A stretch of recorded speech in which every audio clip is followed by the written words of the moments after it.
Hi everyone, Ash here. This is Indie Insider, and I'd like to welcome John Conlin, my guest for this week. How are you, John? I'm doing great. How's everyone doing? I hope everyone's great. I'm doing okay. As I said, I've got a bit of a head cold, so excuse the way I talk. Okay, John, can you tell us how you started your music career? Was it an early age? I'd say so. I've always had a love of music. I was doing classical piano since I was 4 or 5 years old, and then sometime in my early teens decided to start noodling away and start writing my own music. And then a couple of years after that, I started learning how to produce, self-taught, and yeah, the rest is kind of history at this Okay, point. okay. And what personal qualities or traits do you believe have been essential to your success in music? I think the main thing is really having a love and passion for it. This is definitely not an industry I think anyone should get in unless they really, at the end of the day, love either creating music, performing it, or have some kind of love of the song making or performing process to some degree. Right. Um, I think other qualities, learning how to really be the most authentic version of yourself. I think that's super important if you want to be a songwriter, whether that's for you or to write for someone else, and being able to tap into authenticity and pull from personal emotions and experience. Right. That sounds very, very interesting. John, now tell us, can you define success in your musical career, and do you feel you've achieved it? I think success is something that to not go crazy, you kind of have to break into different degrees. Obviously, everyone dreams of having, some kind of level of fame or critical acclaim or financial success. And for me, obviously, the end goal is to one day be playing arenas. But at this moment, I feel pretty successful. I've been able to connect with and slowly build an audience. Both locally and a little bit on the global scale. And Okay. I feel pretty successful at this moment. I'm sure, if you reach for the stars all the time, you'll get there. Absolutely. That's the way to do it. If you just think, oh, I'm not doing well, or I don't like this, or what the direction it's going, then you think, oh, why bother? But I mean, you're the type of person who perseveres and who wants to get to those good big arenas.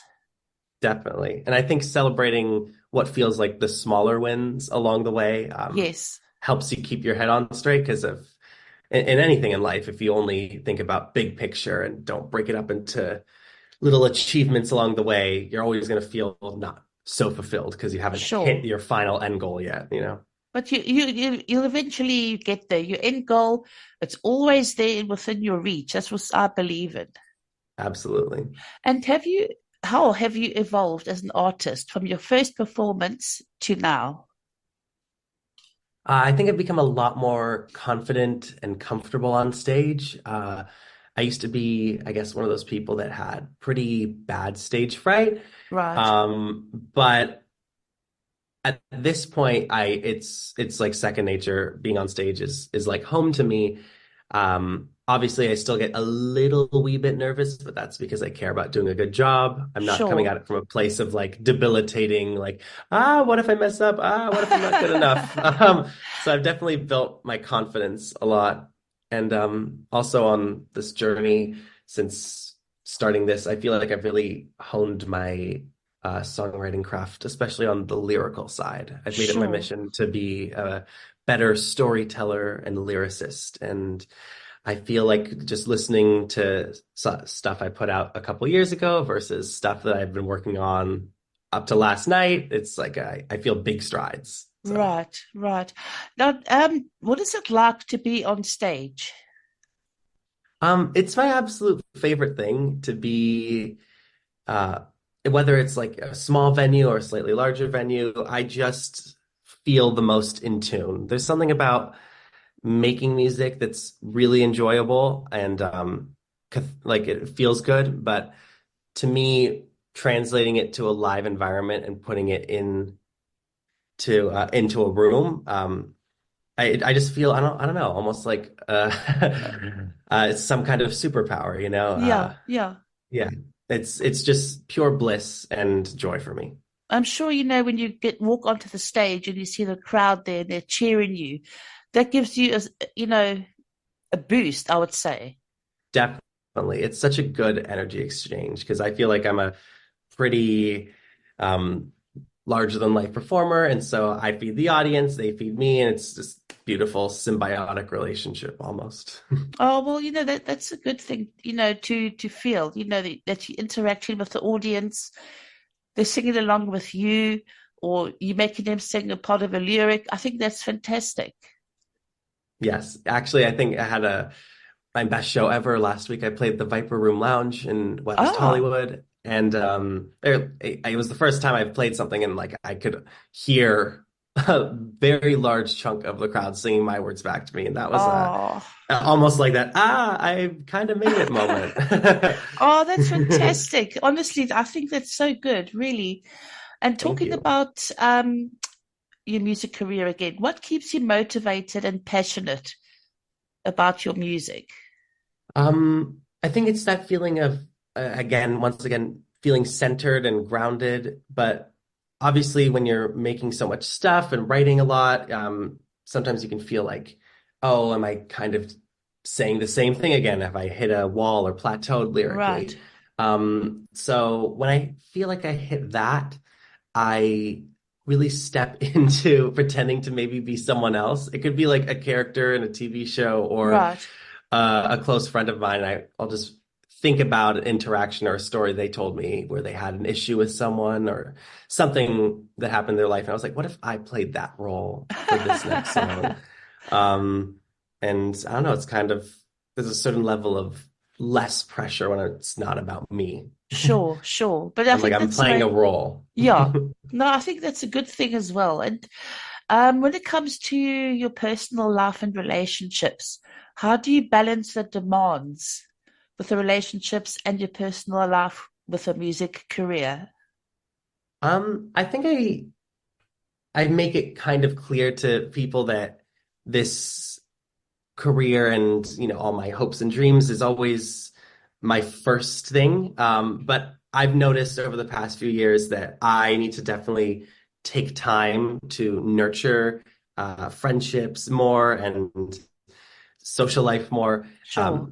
There were some days a couple of years ago where I just like, oh, it's 11 p.m. and I've kind of been at this for like 14 hours in a row Oh, now. And I'm like, okay, maybe that's fine if I'm like really on a time crunch trying to finish a song or two. But at the end of the day, I definitely am trying to allot more time to enjoy life and right, kind of quiet that voice in my head that will say, "Oh, you're not working hard enough." If I decide to take one or right, two evenings off, I think it's with any degree of work, it's like once you kind of hit the 8, 9 hour mark, everything after that, you might not be as productive because you've kind of been in it. So, tired. Yeah, exactly, yeah, definitely exactly. taking more time to rest, recover, recuperate, and I find that working harder or working smarter is better than always feeling like you're working harder. Sure. And when you're not performing or recording music, what do you like to do in your spare time?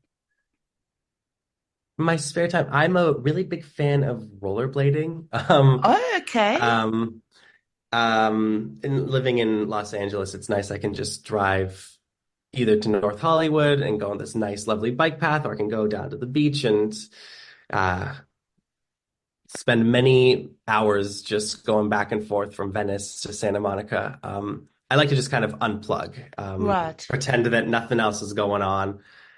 Um, Yeah, I really also recently gotten into scrapbooking.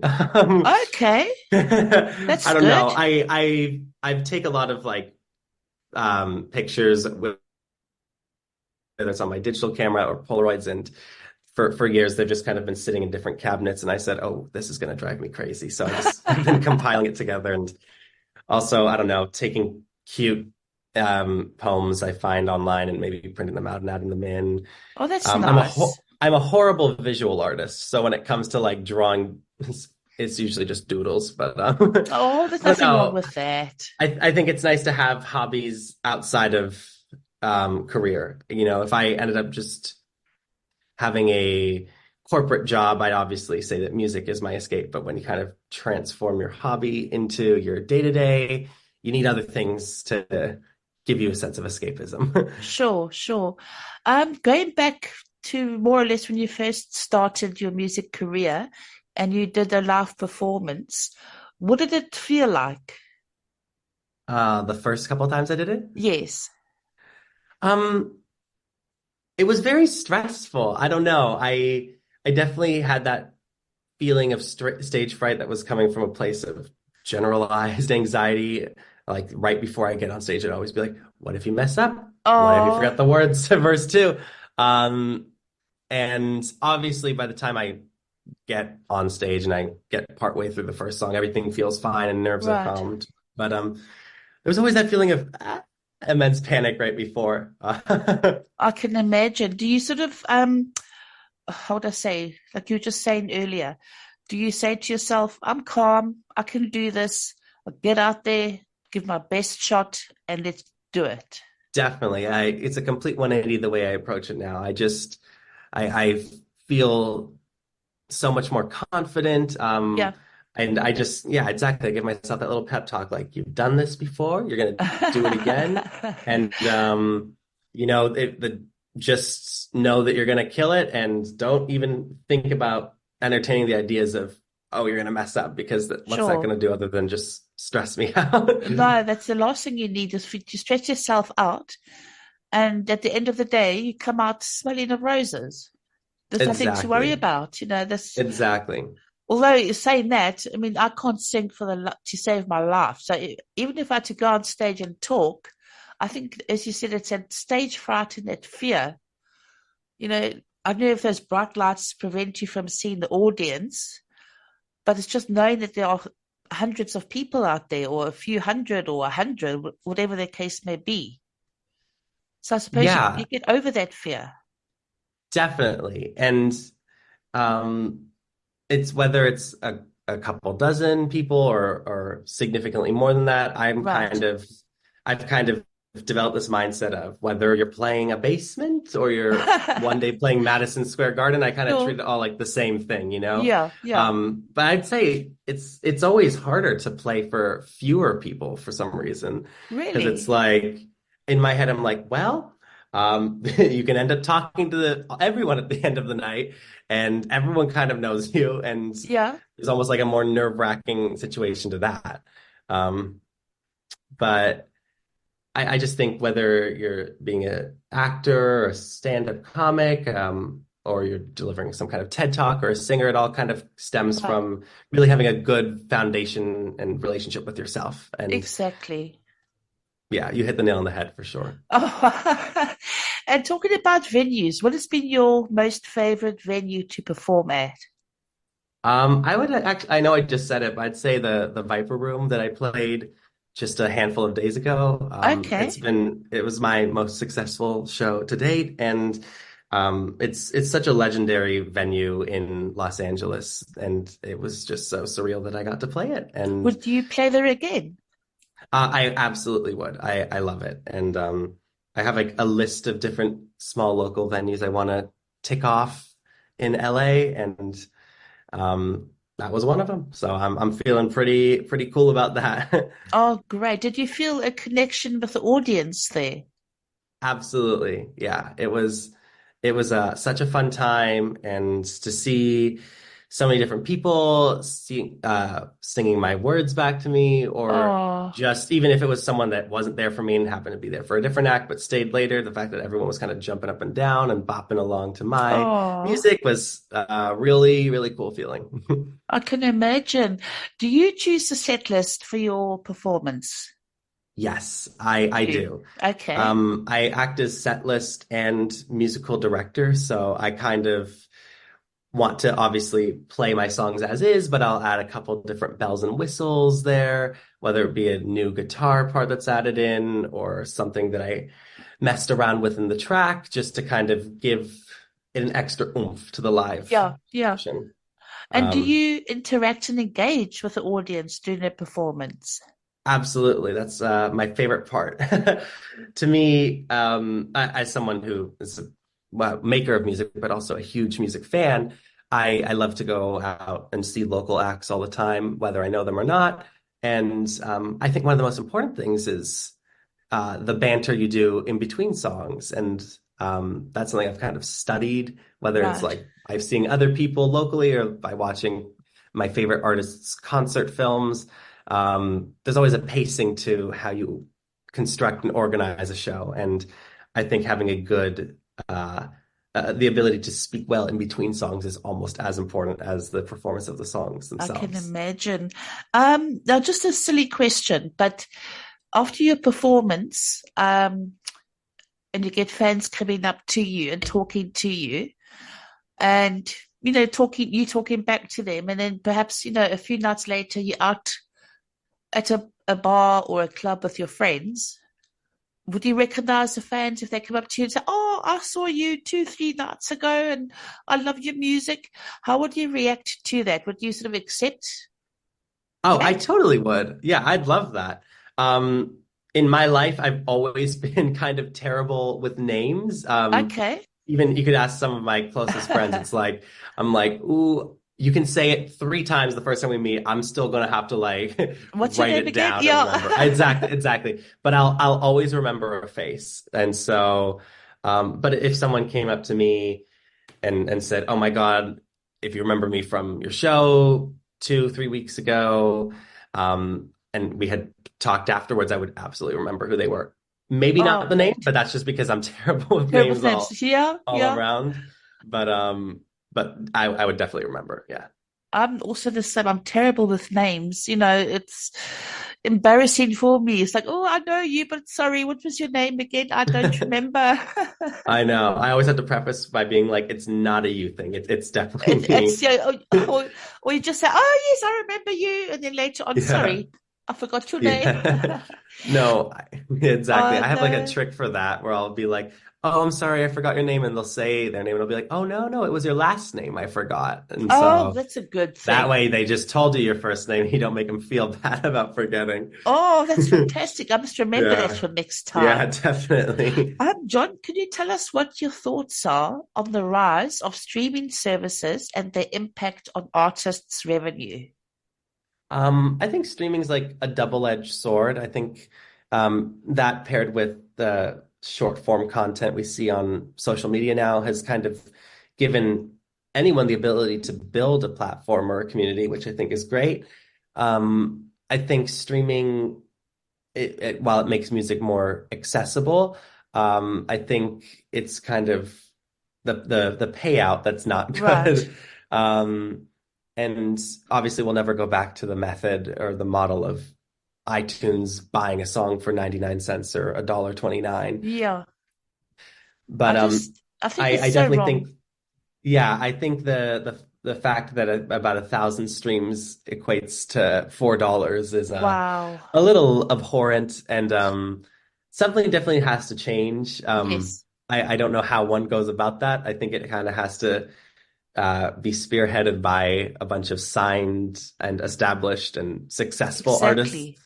Um, but I hope something changes, especially for the songwriters, because the money in publishing is even much significantly less than the master recording. And I at the end of the agree. day, it's like if you're a songwriter and don't happen to be the singer of the song, and you can write the whole thing, you don't you might not end up with a whole lot, which is Yeah, really messed up. So I love that it's made it potentially more accessible, but definitely the money not going into the hands of artists and songwriters is a big I problem. know. I think it's so wrong. It's the hard work, the amount of money you spend, blood, sweat, and tears going into writing music, producing music, trying to promote it. And all you Hmm. get, as you said, for like 1,000 streams is like Yeah. $4. And you think, well, You're breaking your Yeah. back practically to do this. And you get the well, as you said, the well-established artists such as Beyonce, etc., who are raking it in. And you think, well, there's no fairness in that. Yeah. But we keep chugging along, Yeah. and hopefully one day when I have everything that I hope and dream for, I can potentially make it do something to help change it. I don't Oh, know. I I'm hope a so. big believer of if your one mission in life should just be to make an attempt to leave this place a little bit better than you found it. So Exactly. It's a good yeah, thought, John, an absolute good thought. thank you. Well, unfortunately, we're running out of time, but John, I just want to thank you for taking time out of your day to come and chat with me. I really appreciate it. Thank you. It's been a And pleasure being oh, here. I've really enjoyed this. If you could just tell us where future fans could find your music or where to follow you on social media. All right. You can follow me on social media, all all platforms, Instagram, Facebook, TikTok, Twitter, or X or whatever it's called now. My handle is John Conlin Music. That's JohnConlin Music. And if you just do John Conlin on your favorite streaming site, you'll find me there too. Fantastic. Well, John, thank you so much once again and enjoy the rest of your beautiful day in LA. Thank you. Enjoy your afternoon. I will do. Thanks, John. Take care. Thank you. Thanks. Cheers. Bye, Bye. everyone. Bye.